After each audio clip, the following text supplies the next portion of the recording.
ngayon po ay kasama ko ang anak ni Ate Utay na si Marlon. Dito po, dinalang ko po siya ng ito po, kalahat, 25 kilos na bigas. Galing po sa Team Kasangga. Pinabibigay po sa akin.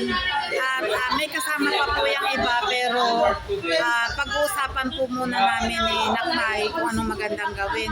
Ayan, Marlon, baka may gusto kong sabihin sa Team Kasangga.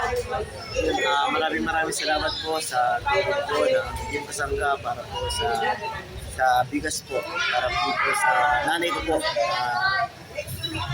Na nung nakaraan po talagang hirap na nangingi ng tulong, pero ngayon po kahit na pinawian na po siya ng buhay, maraming salamat po sa tulong po. God bless po.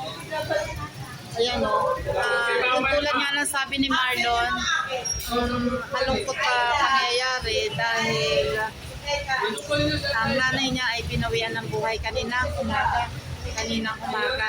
So gusto nating pahabain pa ang buhay, gusto nating madugtungan pa at matulungan pa, pero talagang hanggang doon na lang.